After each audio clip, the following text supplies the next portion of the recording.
We've all got that one hard skill we wish we could master. Maybe it's coding or learning a new language or picking up an instrument. But the time it takes just feels impossible, right? Well, today we're going to unpack a strategy that totally changes that equation. It's a method for aggressive, self-directed learning called ultralearning, and it's all about getting really good really fast. Leonardo da Vinci, of all people, kinda nailed this 500 years ago. It's such a great way to put it. Why would you settle for a second-hand, watered-down way of learning when you can go straight to the source? And that's the million-dollar question, isn't it?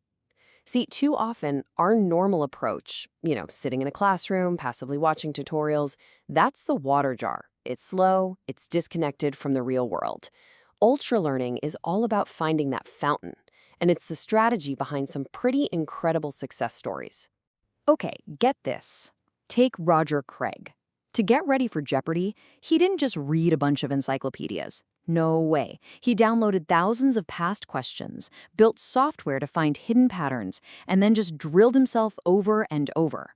And the result? He set the all-time record for the highest single-day winnings in the show's entire history. Or how about Eric Barone?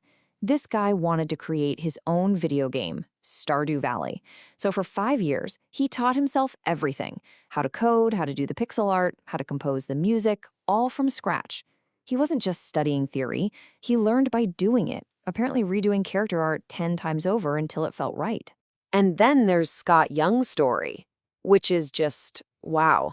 He decided to tackle MIT's entire 4-year computer science curriculum in just 12 months. And he did it using only the free materials available online. He ended up passing the final exams for 33 different courses by watching lectures at double speed and constantly testing himself. Look, these aren't just stories about some kind of superhuman genius.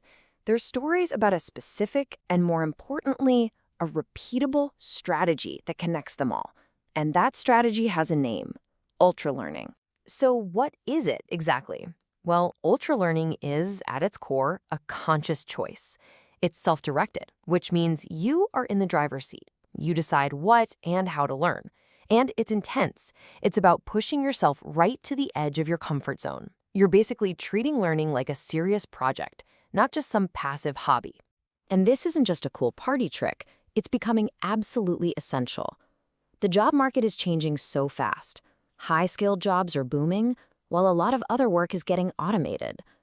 And with the insane cost of traditional education, ultralearning gives you a powerful, affordable way to get the skills you actually need to compete. So, you're sold. How do you actually do it? The playbook is actually a pretty simple 3-part cycle. First, you map your path. Then, you act on it. And finally, you refine your approach. Let's kick things off with the map. Before you do anything else, you have to draw a map. This is called meta-learning, which is just a fancy way of saying you learn how to learn the subject before you dive in. You ask 3 basic questions. First, why? Are you learning this for your career or just for fun? Second, what does the skill actually involve? Break it down into concepts to understand, facts to memorize, and procedures to practice. And finally, how have other people learned this successfully? This bit of research up front, maybe 10% of your total time, will save you so many headaches later on. All right, map in hand, you're ready to start the action cycle. This is the engine of ultralearning. This is not about passive consumption. This is where the real learning happens, through active, focused practice. The number one most important rule is directness. You have to learn by doing the actual thing you want to get good at. If you want to learn to code, don't just read a book about coding, build a piece of software. This helps you avoid that classic problem where stuff you learn in a classroom just doesn't work in the real world. You gotta go straight to the fountain. Now, when you practice directly, it's going to immediately show you where you're weak. And that's a good thing, because the next step is to drill those weaknesses. You isolate the parts that are holding you back and you just attack them relentlessly. Benjamin Franklin actually did this to become a better writer. He would take essays from famous authors, break them down, and then try to reconstruct them from memory, drilling his weak spots in structure and flow. And finally, retrieval. Now this one is a powerful and kind of counterintuitive idea. The struggle to recall information from your own memory is way more effective than just passively rereading it. Forcing yourself to remember something literally strengthens that neural pathway. It's the effort itself that makes the knowledge stick.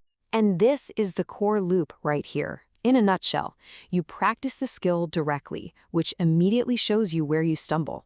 Then you take those weak spots, you isolate them, and you drill them until they become strengths. It's a simple but incredibly powerful cycle of improvement. But just grinding away isn't enough. You can hit a plateau if you don't refine your approach. So the final part of this cycle is all about getting good feedback and having the courage to experiment. You gotta know that not all feedback is created equal. You have to learn to separate the signal from the noise. Noise is vague praise or criticism. Think of the polite laughs a famous comedian gets in a huge stadium. It feels good, but it doesn't really help. Signal, on the other hand, is raw, actionable information. Comedian Chris Rock finds signal by testing out new jokes in tiny clubs. That raw, unfiltered crowd reaction tells him exactly what's working and what isn't. You need to find the signal for your skill. And finally, you have to experiment and evolve. Mastery is never a straight line. Sure, copy the masters at first, but then add your own constraints to force creativity. Combine skills in new ways. Explore the extremes. Think of Van Gogh, who radically shifted from these dark, muted paintings to the vibrant, bold colors that made him a legend. That's how you go from competent to truly original. So that's the playbook. Map, act, and refine. Now, let's bring this all down to earth and talk about how you can start your very first project. Here's how to get started in 4 super simple steps.